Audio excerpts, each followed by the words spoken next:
Jangan dikit-dikit baru pergi sejam langsung dikatakan safar. Sama juga puasa sama jamaah sholat juga ya. Nah, berlaku di situ. Jadi kita hanya mencari kapan kita boleh bukanya ya. Tapi apakah dianjurkan untuk buka atau harus untuk buka, itu masalah yang berbeda. Kita bahas nanti di pembahasan berikutnya. Sampai sini saya pahami. Jadi gimana kita menentukan kita sudah masuk kondisi safar, itu kembali ke kondisi ijtihad kita. Kita paham nggak terkait masalah ini? Kalau paham, tentukan masuk atau tidak. Kalau sudah masuk, berarti berlaku rukhsah safar, rukhsah salat. Kalau belum masuk, maka jangan berbuka dan salatnya harus sempurna. Nah, dari sini baru kita seandainya ditanya, ketika seorang sudah mendapati dirinya itu memiliki status musafir, apakah yang lebih baik itu, yang lebih afdal itu dia berbuka atau lanjut safar? Bagaimana ya? Dan Allah Subhanahu wa taala disebutkan oleh Nabi sallallahu alaihi wasallam, rukhsah Allah Subhanahu wa taala itu lebih berhak untuk diambil. Dan Allah Subhanahu wa taala suka hambanya itu mengambil rukhsahnya. Mana? Yang afdal buka, gitu. Yang mana dari Allah? Dia kondisi seperti apa? Karena masalahnya ini bukan perasaan, bukan perasaan, tapi bermain dalil. Kita masalahnya apa? Beribadah, mana yang lebih utama, berbuka atau lanjut puasa, harus melihat dalil. Contoh kehidupan real puasa di zaman Nabi Shallallahu Alaihi Wasallam itu seperti apa? Bukan lihat apa? Kayaknya apa? Buka deh. Oh, tapi saya kuat kok. Enaknya puasa. Bukan masalah itu, tapi lihat. Karena apa? Kita sudah sepakat di awal. Ahlus Sunnah memiliki kekhususan berawal dengan ilmu. Nah, sumber-sumber ini yang kita butuhkan untuk menopang amal kita.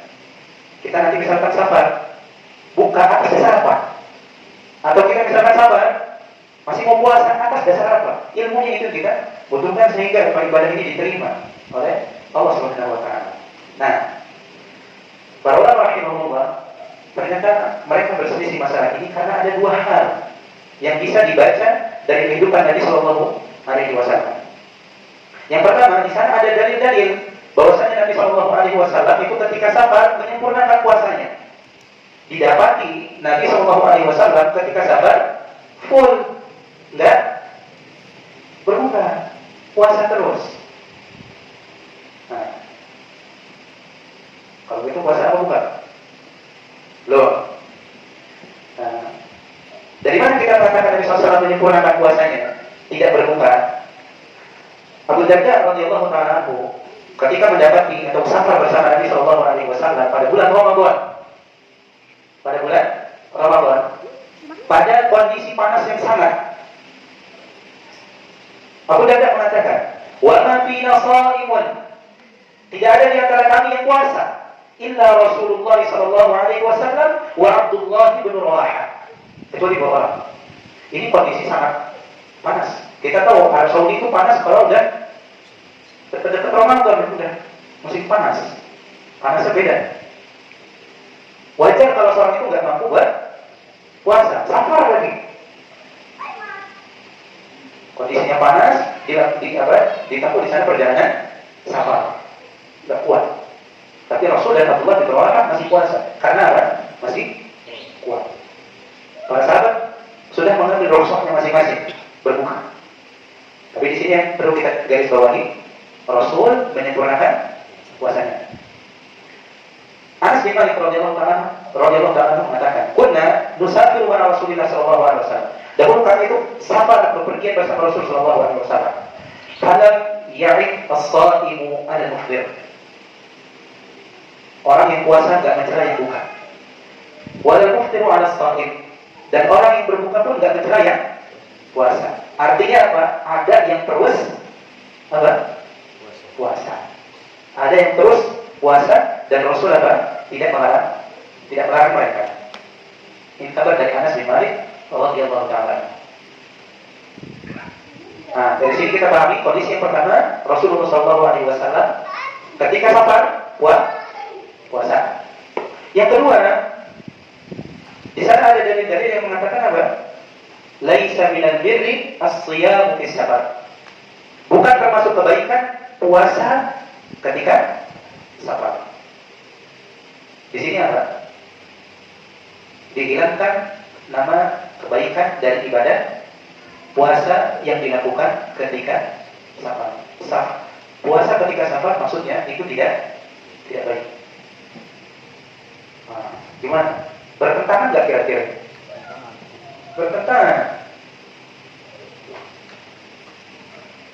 Jadi untuk menentukan mana yang lebih utama itu nggak bisa mengambil salah satunya langsung. Oh, yang lebih utama puasa karena Rasul puasa. Oh, yang lebih utama bukan karena Rasul bilang puasa ketika safar nggak baik, nggak seperti itu. Karena dalilnya apa? Kontradiksi, bertabrakan. Maka diambil oleh para ulama maslahatun salat al-jama', digabungkan antara dua dalil yang ada, yang membolehkan dan yang mengatakan tidak baik. Allah Ta'ala pendapat yang rajih dalam masalah ini adalah apa yang dipilih oleh Imam Ibnul Munzir rahimahullah Ta'ala, bahwa keutamaannya itu berbeda-beda. Keutamaannya dari orang yang musafir buka atau tetap puasa itu beda-beda. Tergantung adanya masyaqqah atau tidak. Tergantung adanya apa? Kesulitan ketika puasa atau tidak. Kalau mudah baginya, safar sekarang kan mudah tuh.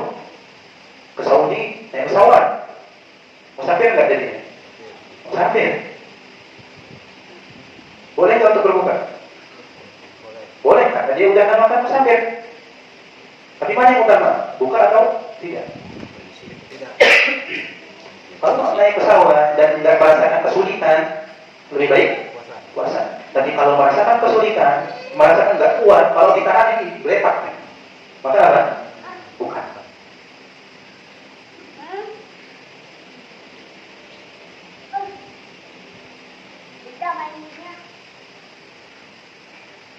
Maka kita simpulkan dalam poin ini, orang yang sabar dan tidak mendapati kesulitan di dalam sabarnya, yang lebih utama dia terus berpuasa. Dan orang yang sabar, dia mendapati kesulitan pada puasanya, maka yang lebih afdal dia berbuka. Maka kondisi tidak bisa disamain untuk semua orang. Masing-masing harus melihat kondisi dirinya. Ini perkataan dari mana? Ada dalilnya apa? Apa akal-akalan kita aja? Ada dalilnya. Nabi Sallallahu Alaihi Wasallam tatkala dikabarkan oleh sahabat-sahabatnya, ketika mendapati, dan ini kondisi sahabat, Nabi sahabat bersama para sahabatnya, kemudian melihat ada ziham, ada orang-orang kumpul-kumpul, ramai. Ternyata di sana ada seorang laki-laki yang sedang dipayungi teler. Ada laki-laki yang sedang dipayungi. Maka Nabi Sallallahu Alaihi Wasallam bertanya, "Mahada?" Apa itu? Orang apa itu? Kayak gini. Para sahabat mengatakan shaim, orang yang sedang berpuasa ya Rasulullah. Udah kayak gitu, tetap nggak buka juga.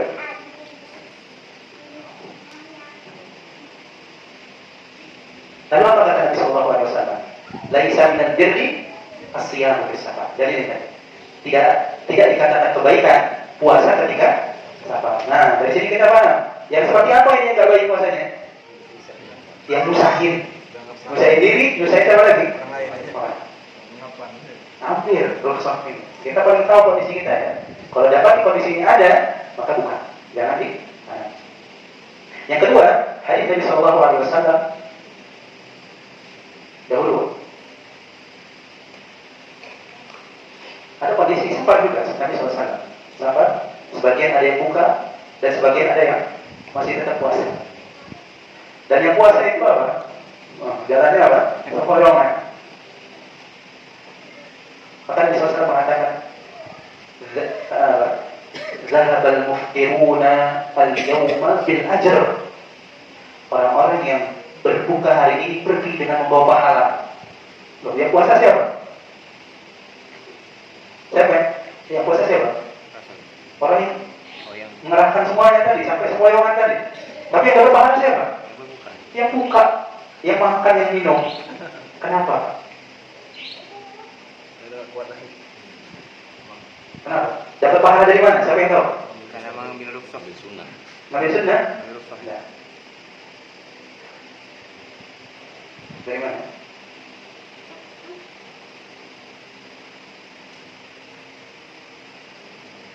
Kalau dilihat dua-duanya, sama-sama dapat pahala. Yang satu puasa, yang satu berbuka karena izin dari Allah Subhanahu wa taala. Dilakukan berpahala.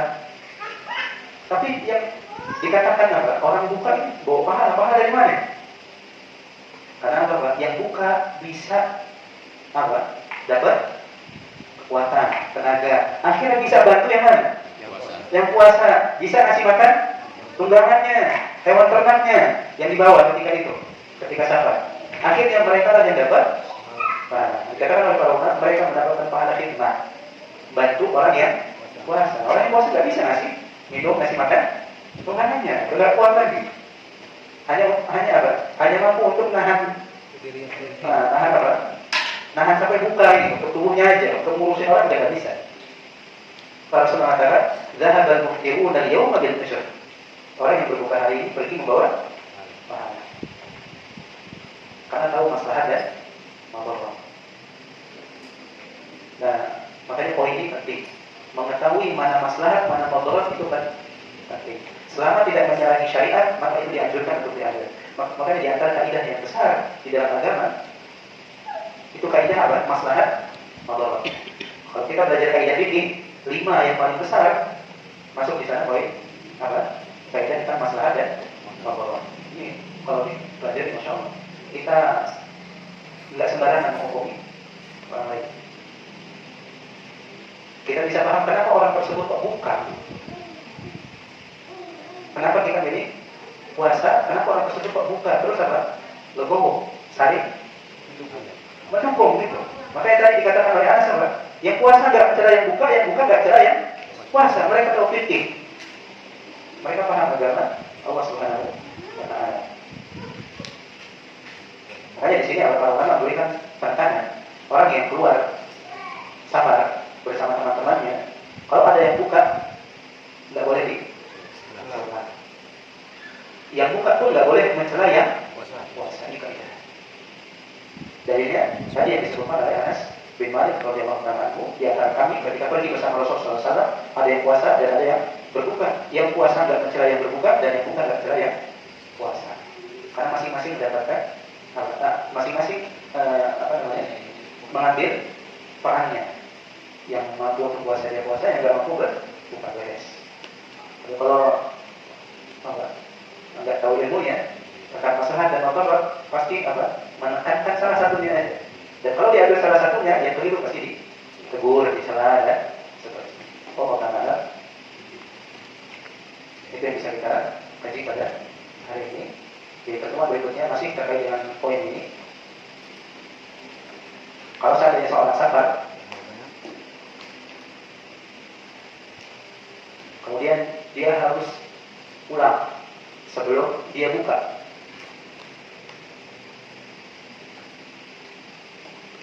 Dia masih dapat rukhsah safar kan? Pergi kemana ya Pak? Mau ke Jakarta. Nyampe mana tuh? 4 tahun? Balik lagi. Harus balik lagi. Boleh buka nggak?